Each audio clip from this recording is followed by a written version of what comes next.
Under the surface of that great expanse of blue that surrounds our continents, a daily fight for survival is played out, in which all the combatants are involved in a constant round of stalking, hunting, trapping, biting, devouring, tearing to pieces, gulping down, and swallowing. Every creature has its score written in its genes, and this is played out in symphony with those of the others. This symphony, in which all creatures kill and end up being killed, is euphemistically called the food chain.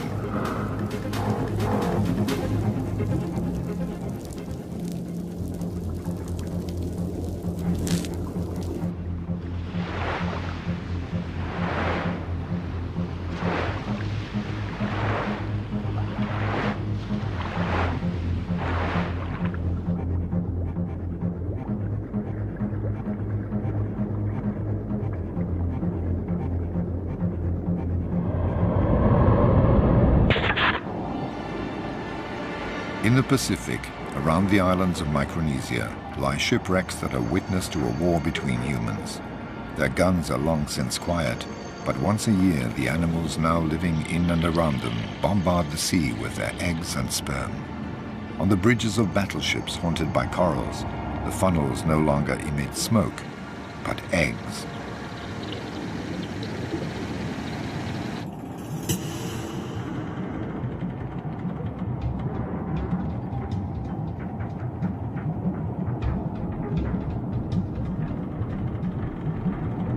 Crown-of-thorns starfish, sea urchins and giant clams, lodged like so many squatters on the wrecks, explode around the time of the spring full moon and release billions of sexual cells which will reproduce when they happen to meet. On the sides of the shell-studded battleships, the fertilized eggs grow, become larvae and mingle with the mass of plankton. There the predators await and swallow them in vast quantities.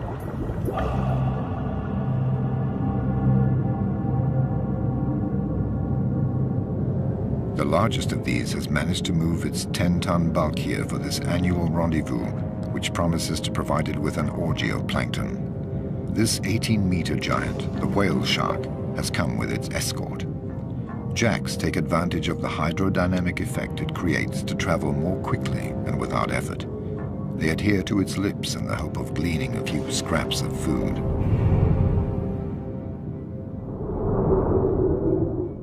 Remoras stick to the whale shark's tail with their suckers. They too are waiting for a few leftovers.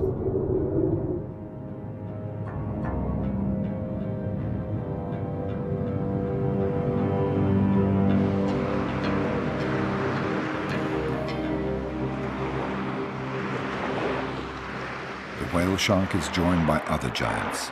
Their perception of the electromagnetic field and their age-old instinct has enabled them to make this annual journey at the same time every year.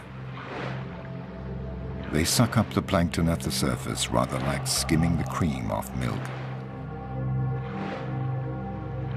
They greedily swallow 2,000 tons of water and plankton per hour. The water is ejected through their gills, which are fitted with filters to trap the food. Despite their 300 rows of minute teeth, they never masticate.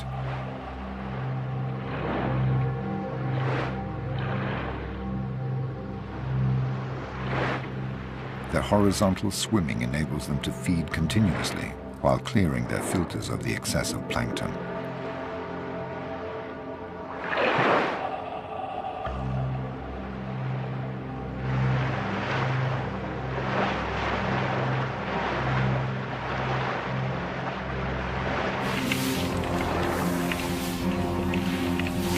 But the whale shark does not feed only on eggs and larvae. It also sucks up anything that's small and has fins. Dozens of anchovy, too busy to get out of the way, are gobbled up in a single movement of the lips.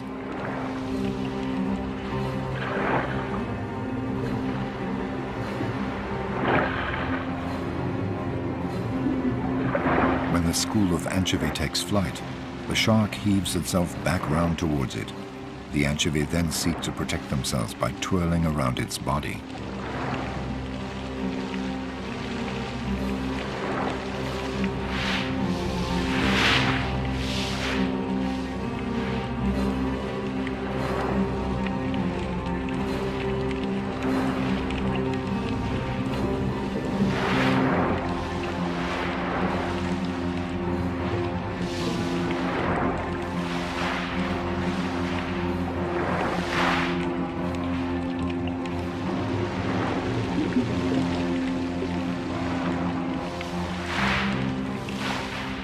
Then the whale shark straightens up vertically, and in this uncomfortable position, herds the anchovy towards the surface, trapping them there so it can snap them up more easily.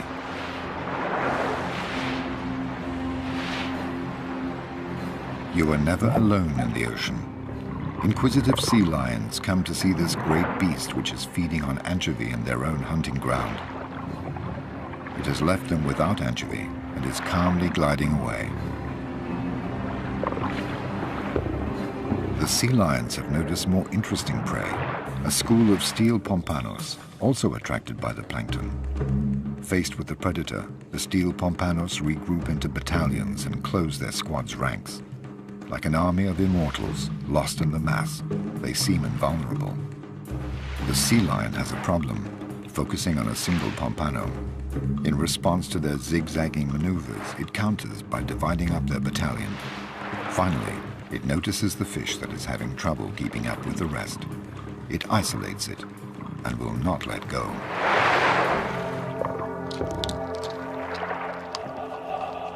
The sea lion, which has no hands to seize its prey or suitable teeth to tear it to pieces, breaks it up by hitting it against the surface of the water.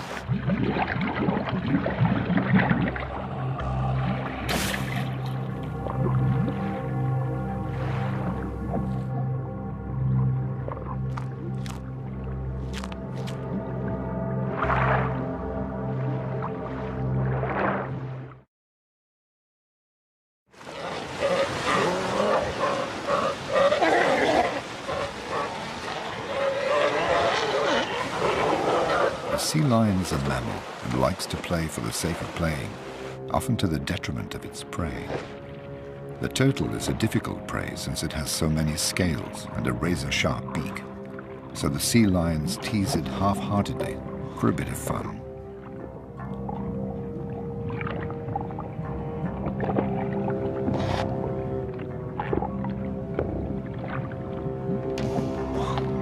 The reptile gets off lightly for the time being.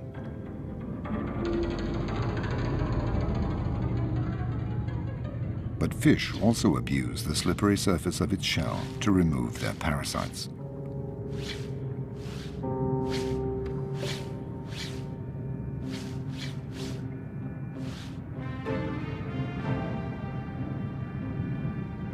The turtle basically lives on what the reefs offer it, coral.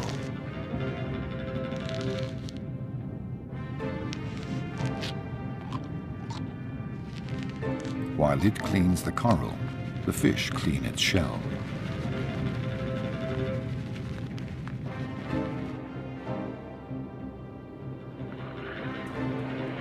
The turtle has found its favorite meal, the sea cucumber, a mollusk. The animal tightens into a ball to avoid being bitten and is swept along by the current towards the rocks where it tries to hide.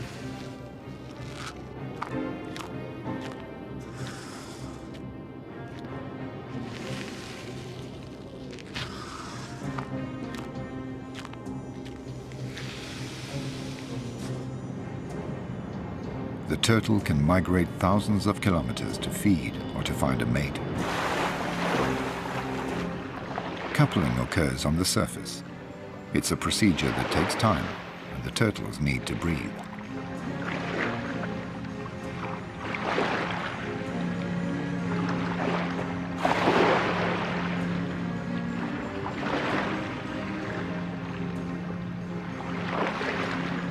In the tossing waves, the male clings on with its rear flippers, while the female wears itself out trying to recover its breath.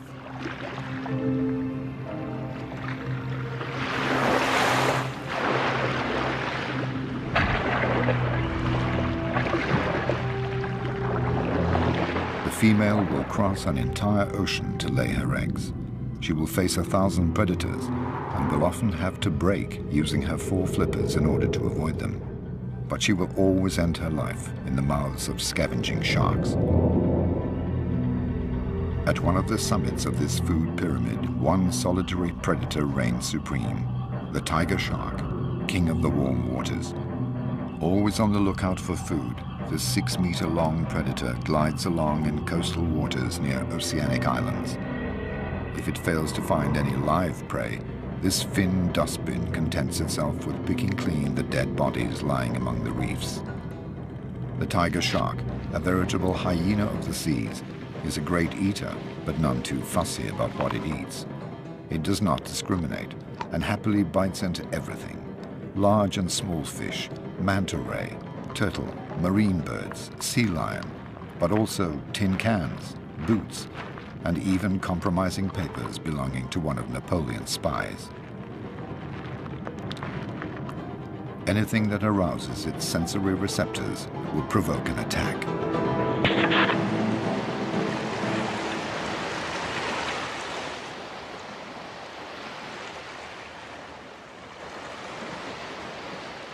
The November full moon shines over the Galapagos Islands. Darwin's Island is the gateway to the infinite expanse of the Pacific. 10,000 kilometers of blue, of marine currents, storms, and deadly traps. Every year, during the full moon of November and December, numerous species of fish come together and initiate their love ritual, which ends in sexual debauchery. Male jacks, attracted by the smell of the pheromones released by the females, set about pursuing them, all against one. The males give up their pursuit as soon as the female has laid her eggs, and they have had the chance to fertilize them. Billions of oocytes turn the sea cloudy and attract another giant predator, the manta ray. This cousin of the shark, supported on wings spanning 6 meters, swims through kilometers of schools of pelagic fish busy reproducing.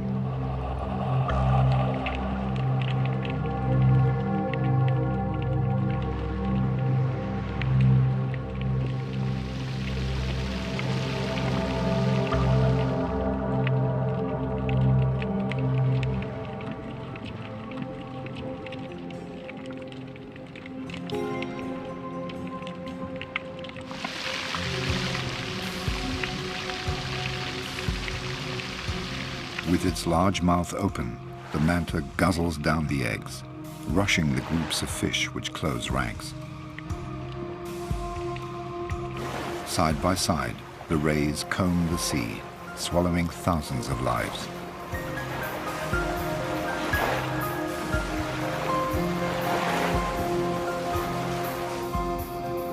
On both sides of its mouth, the manta unrolls the cephalic lobes, which it uses as a spoon to gulp down the plankton.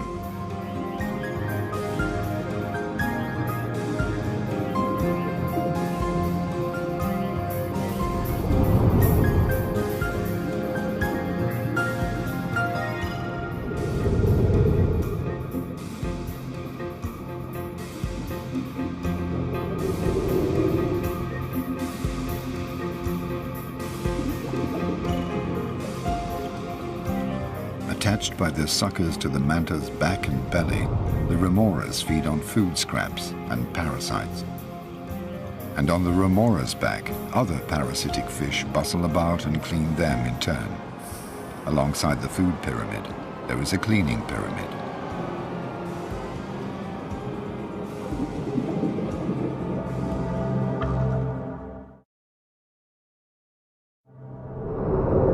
In the undersea world, no creature has hands to clean or scratch itself.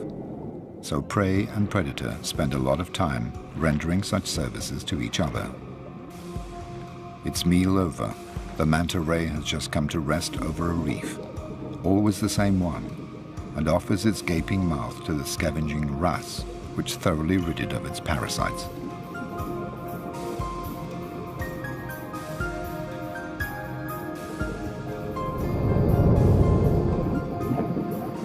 Here are the sea lions again, inspecting the manta ray's large unfurled wings with a view to turning them into a playground.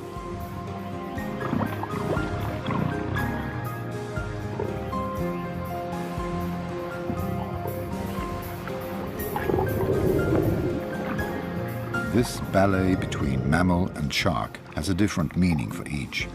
Only the sea lion is sufficiently developed to have a sense of play. It's having fun, while the manta is putting up with its antics. The sea lion discovers a new game, surfing.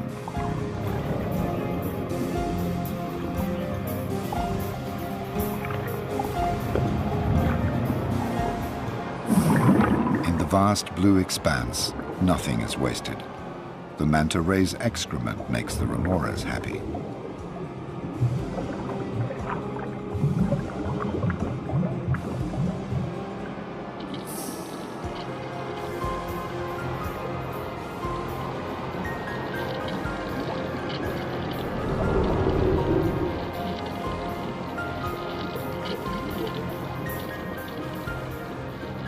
In the sea, everything is recyclable and recycled. The manta ray scraps are patiently absorbed by the mollusk.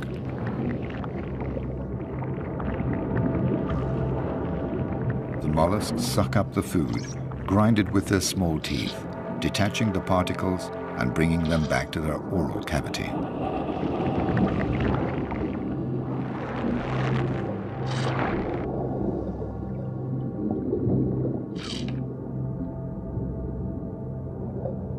All living organisms shut away among the coral, capture, catch, trap and feed on minute particles.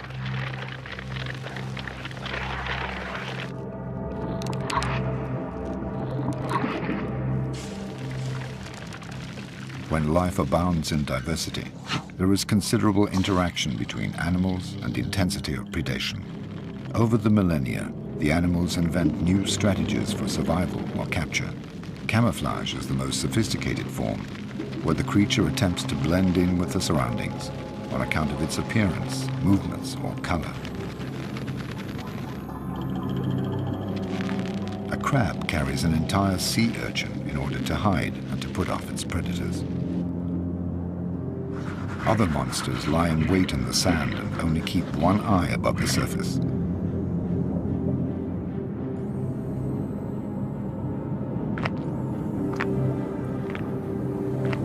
The king of camouflage is undoubtedly the octopus.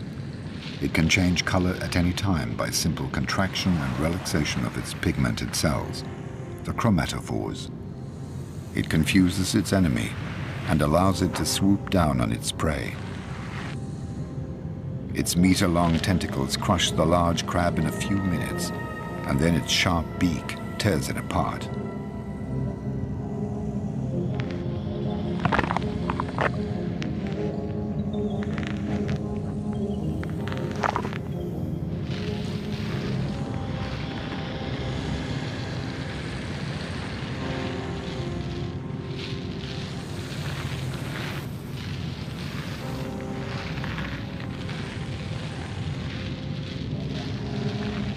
The octopus also has enemies, and they know when to surprise it. Today, this female octopus is building her nest to lay her eggs. As she has no bones, she can adopt any form and can slither into the smallest of holes. There she protects herself from predators by blocking up the hole with stones. Here she lays between 100,000 and 400,000 eggs and hangs them for 2 months in cocoons no larger than grains of rice. She carefully ventilates them by fanning a current of water around them until they hatch.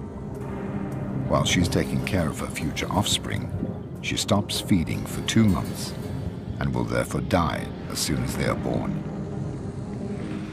But after 30 days, the water has suddenly got colder. This will delay the hatching of the eggs.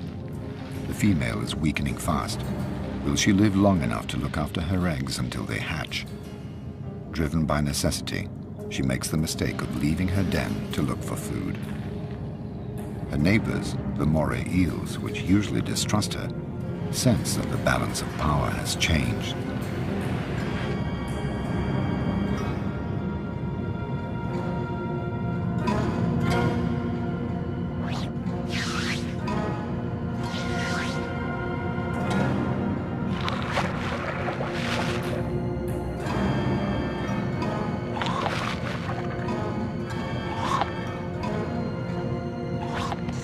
The octopus's ink does not succeed in dissuading its predators.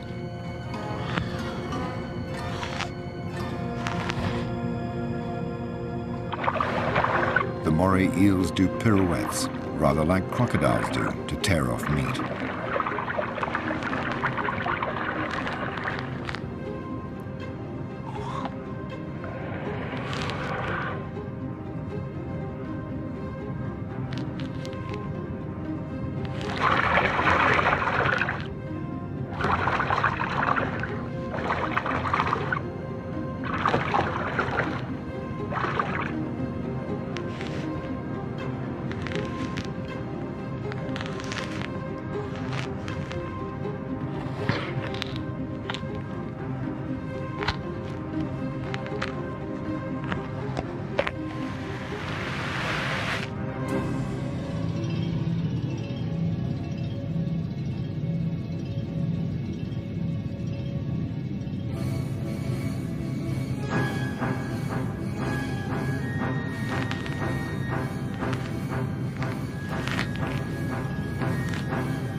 final struggles of a mother who wanted another month of life to ensure the survival of her babies.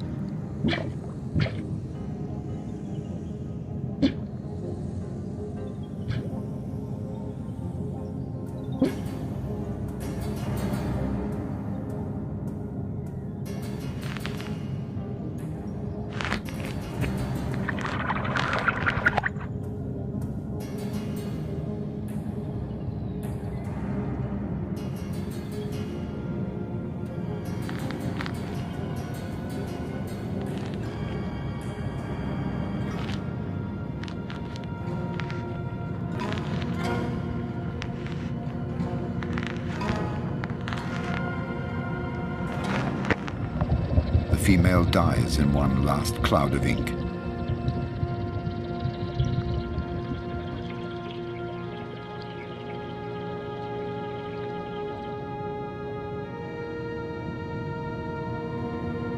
Her death means the death of all her eggs, which will dry out for lack of care.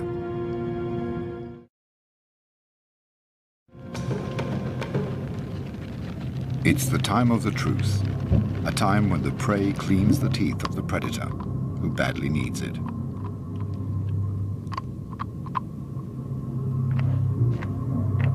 All forms of life happily participate in this symbiotic relationship. No nook or cranny is spared, even the most risky.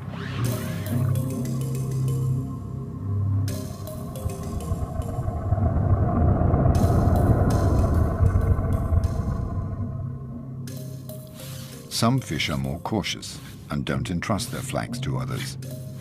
They rid themselves of their parasites using a stone until it becomes too smooth. Or they use the coarse skin of the coral shark for their grooming.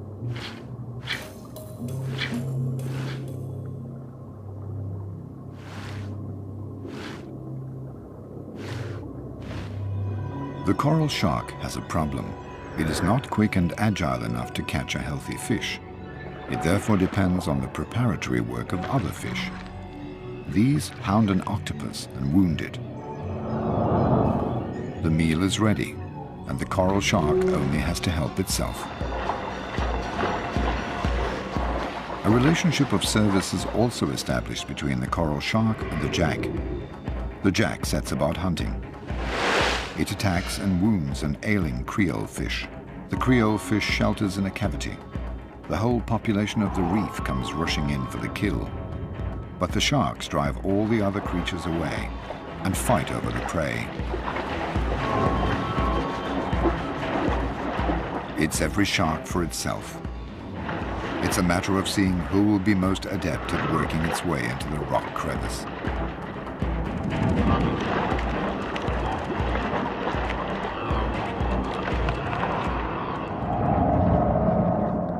And then it's siesta time, some lying on top of others like lions, but minus the affection. Leopard rays hunt under the very eyes of their predators, but they have nothing to fear from the hammerhead sharks as long as they're not diseased or wounded.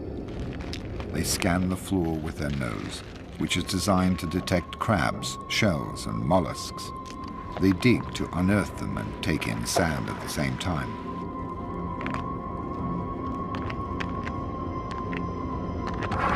Despite their powerful jaws, they sometimes have difficulty grinding shells that are too thick.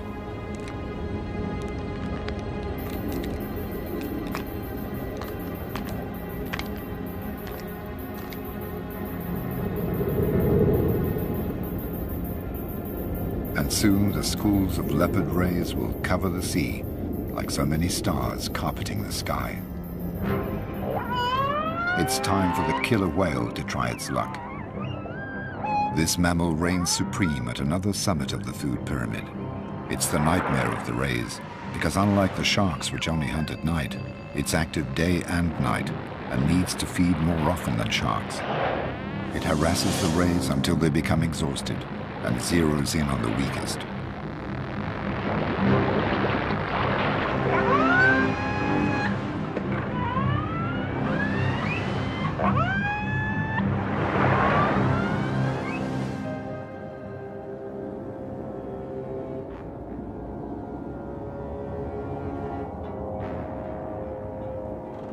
In the deep, night quickly takes hold.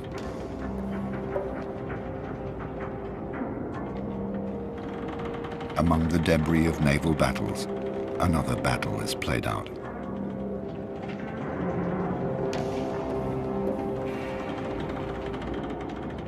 Oocytes, plankton and worms in all shapes and forms bustle about, grow and transform. Schools of young sardines begin to come together, gradually forming enormous shoals. An army of cuttlefish moves into line and maneuvers to surprise them.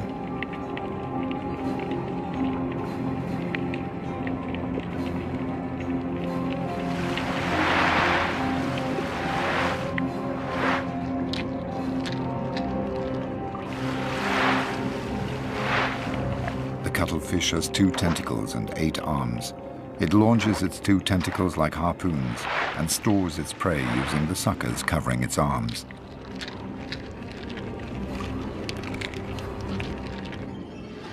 Sharks are also present. At night, the sea belongs to them. They're on the prowl to satisfy their appetite. All their prey know it, and they all lie low.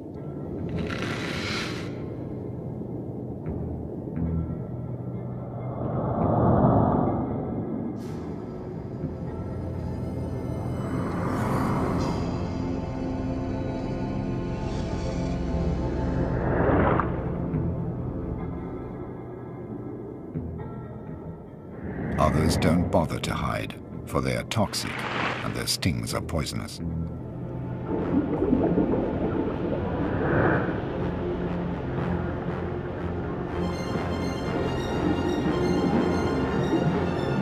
The sharks spread fear, track down hiding places, and hound those fish that panic.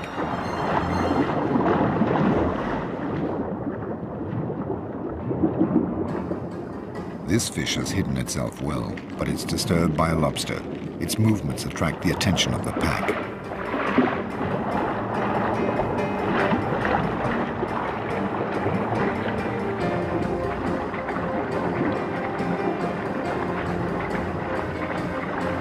The red fish ends up being caught.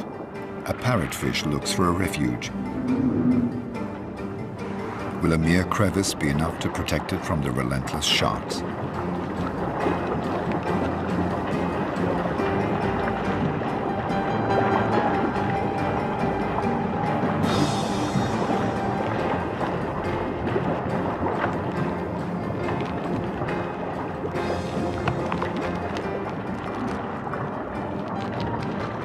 Parrotfish captured by the most skillful causes a frenzy. The sharks lose all their inhibitions and turn on each other.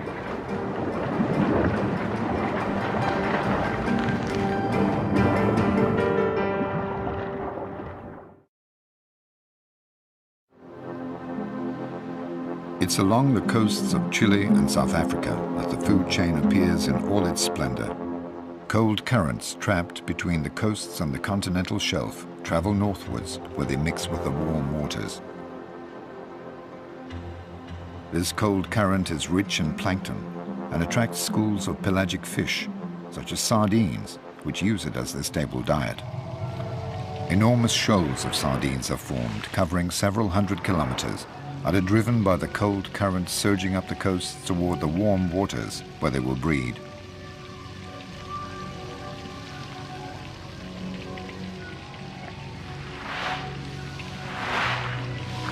But they haven't got there yet.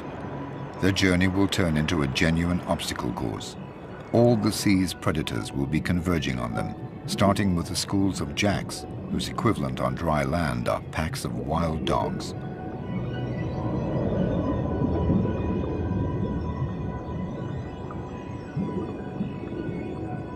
Jacks are very ambitious when they're hungry. Their upper jaw contains an extra row of formidable canine teeth. They depend on their visual acuity, and so can only hunt during the day. The jacks start by forming a wall on one side, then a second wall on the other side. They channel the long ribbon of sardines, pushing the shoal to make it more compact. Then they divide it into sections.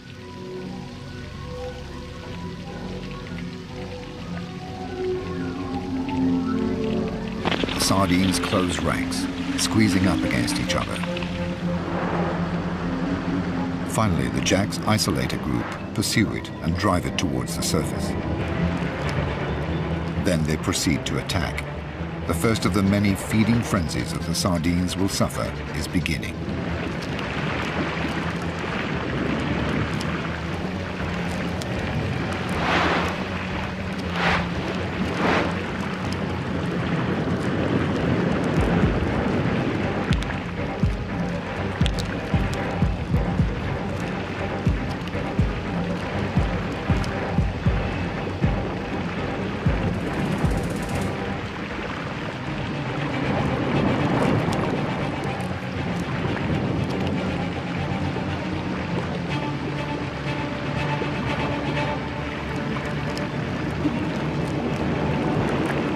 The sea is suddenly awash with millions of scales and pieces of flesh. These attract manta rays, which devour the particles.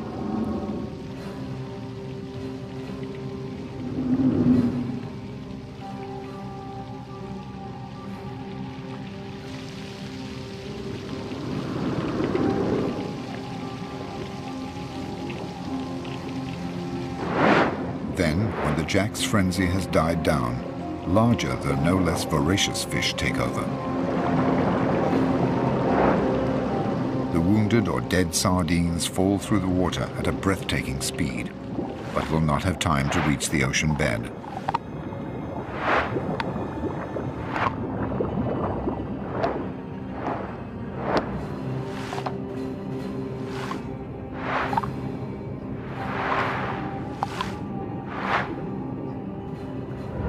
Finally, black-tipped sharks, as always, gather up the remains of the work of others.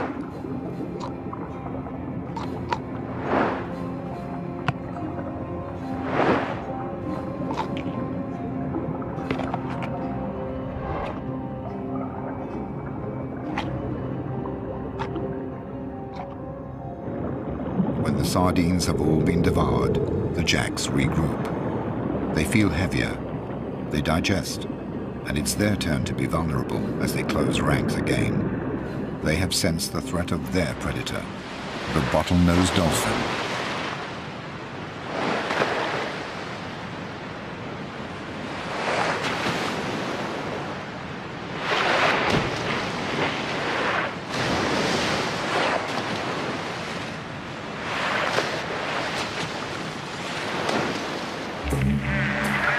The dolphin is guided by sound. It sends sound signals which hit the fish and bounce back to its lower jaw in the form of images. Once it has seen a jack that is weaker than the others, it doesn't let it go. The jacks have no other defense but to scatter.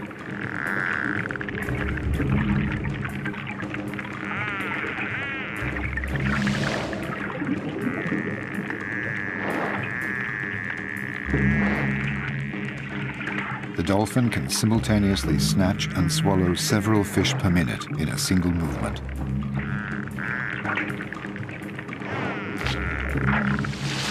After 6 minutes, the bottlenose dolphin has to return to the surface to breathe. The enormous school of sardines continues its progress northwards. All the sardines are the same size and the same age. The ones at the front are better fed and can get oxygen more effectively, but they tire quickly and they're in the front line, and so more likely to be eaten by predators. And these predators, common dolphins, have come from far away, attracted by the high-frequency sounds emitted by the school of sardines. Dolphins have a very keen sense of hearing when they're hungry. Some 10,000 of them cross the dark and cold waters to pounce on 1 billion sardines.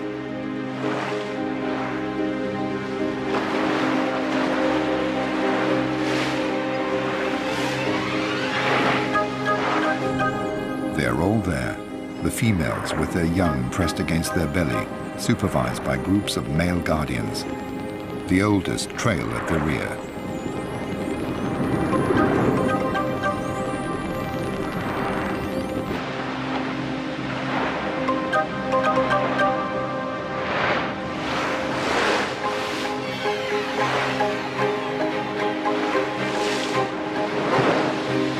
They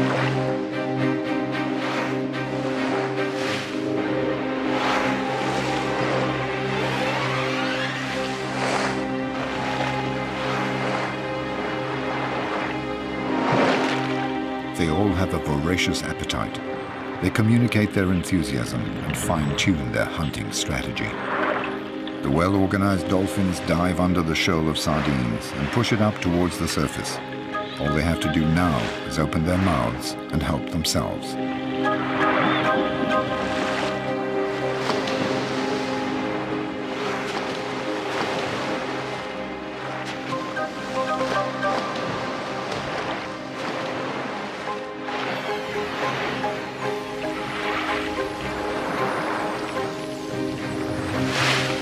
The sardines, for their part, have a common defense strategy. Pirouette in complicated figures to disconcert the attackers and ensure that they always have another sardine at their side. Sharks have a keen sense of smell when they're hungry.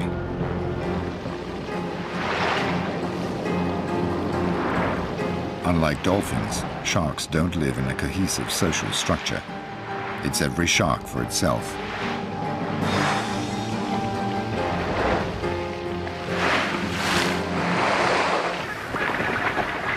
A fourth species of predator has noticed the shoal. Colonies of gannets cover 200 kilometers a day to go and fish. The gannet has very keen eyesight when it's hungry. From above, it sees the school of sardines that has been pushed up near the surface by the dolphins, and which is now increasingly compact. The gannet floats like a buoy, so it has to dive at 100 kilometers an hour in order to pierce the surface of the water. At the last moment, it folds back its wings to avoid smashing them, thus creating a hydrodynamic form.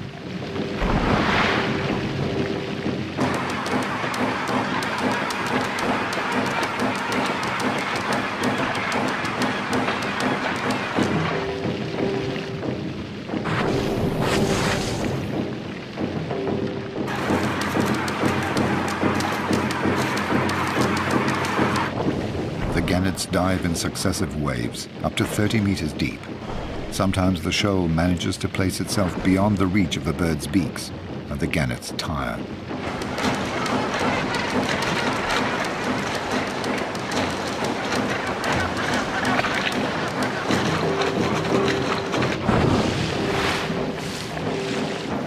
Predators arrive from all over, common dolphins guided by their sense of hearing,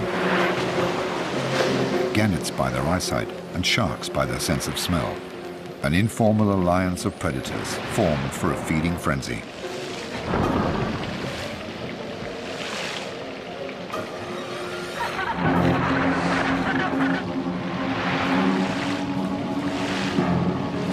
And soon the greatest predator will make its presence felt, the bride whale.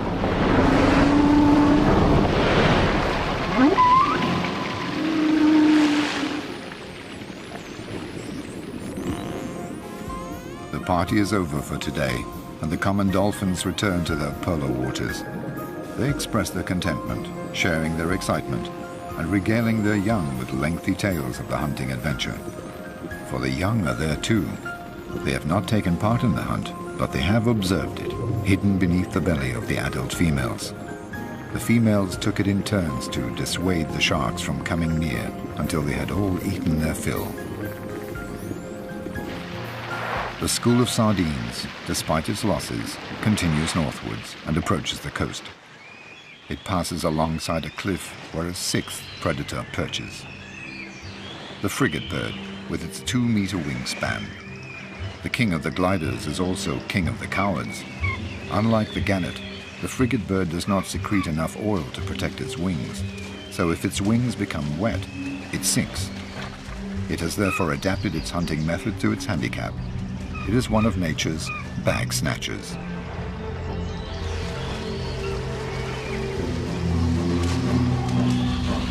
Under the water, the sharks jam an isolated school of sardines up against the surface to finish it off.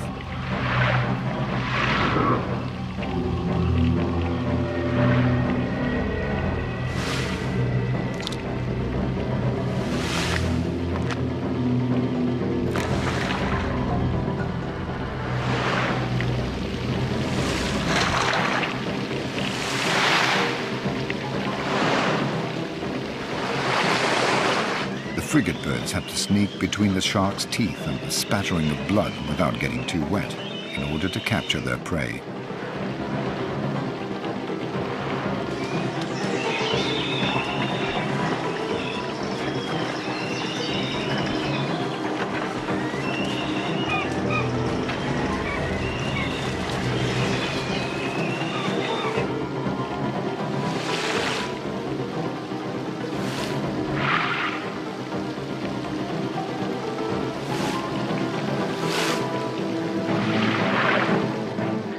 When one of the frigate birds captures a sardine, all the others hurl themselves onto it to get their share.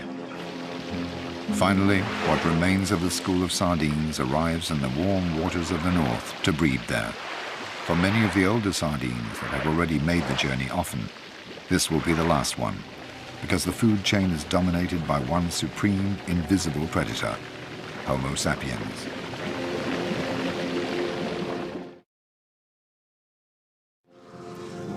The overly warm waters, the stress created by the predators, and asphyxia due to the sardine's compact formation have caused collateral damage.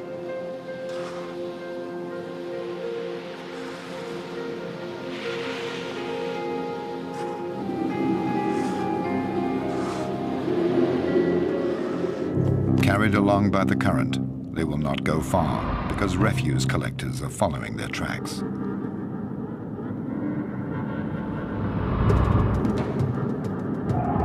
The cleaners of the seas work furiously at emptying every reef and every crevice. They are so excited and overworked that they become clumsy.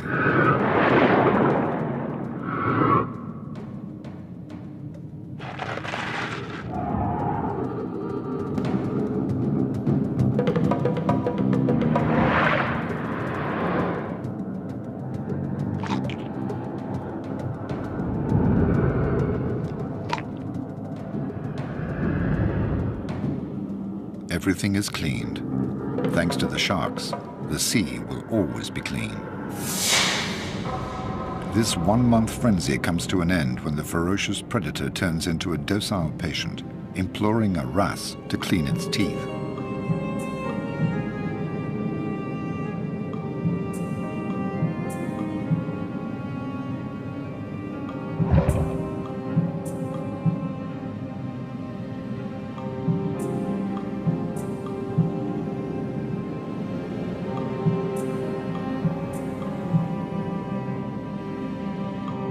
Its body is so tense above the reef that it forgets to swim and risks sinking.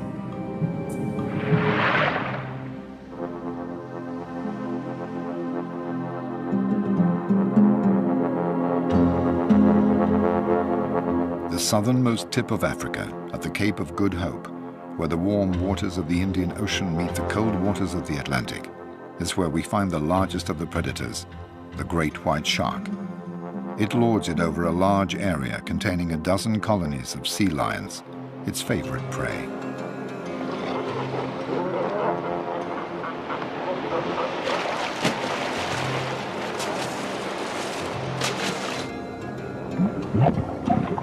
The sea lions frolic about in the kelp, which they take the opportunity to gulp down in order to fill up with vitamins.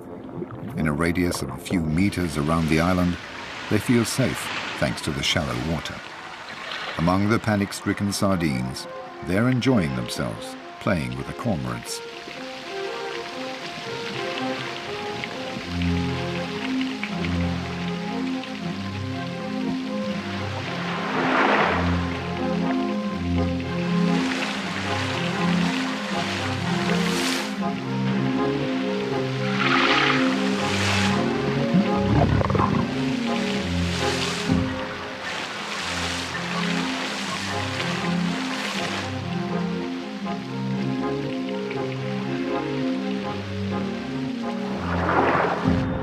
A few meters away, the great white sharks are patrolling, waiting for a sea lion to get carried away with the game and make a mistake.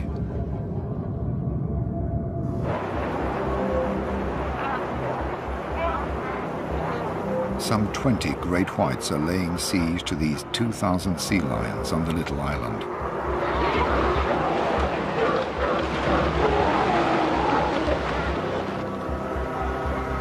The island is a fortress surrounded by a circle of death.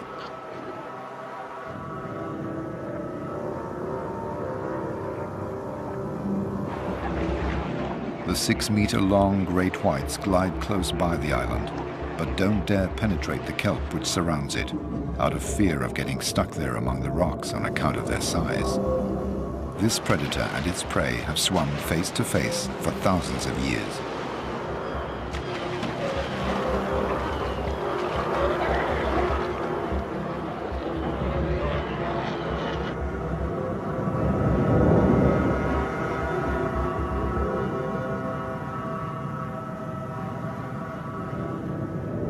But in order to go and look for food in the sea lions have to take the risk of crossing the circle of death.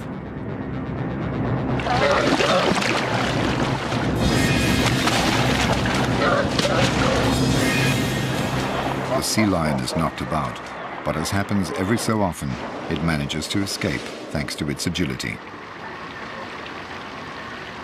Back to the school of sardines. Surviving fragments are returning to cold water.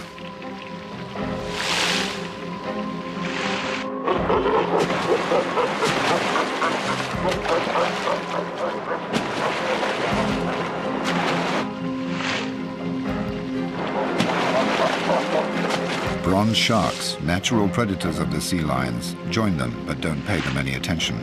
But the sea lions make sure they keep behind the sharks, even nibbling at their tails by way of teasing. Now they have to cross the circle of death again to get back to their island. It's evening, the time when birds migrate and the great white shark is at its most active.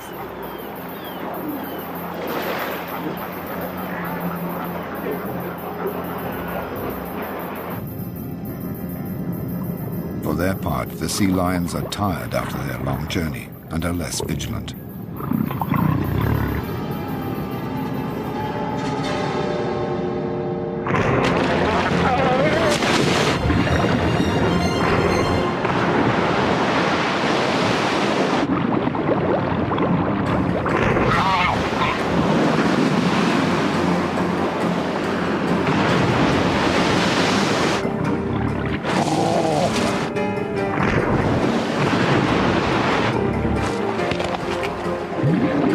A few minutes, the sea has turned blood red, and the great white sharks, the summit of the food pyramid, have killed the weakest, the most absent-minded, and the most hesitant.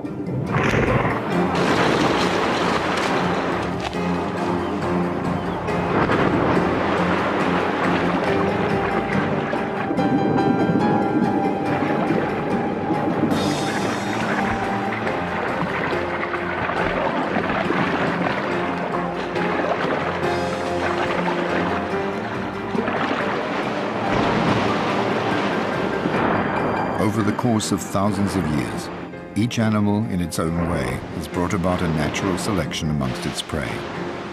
It has enabled its species to reproduce only its best elements in order to survive, evolve, adapt, and become stronger. In the sea, as on land, failure to adapt leads to extinction.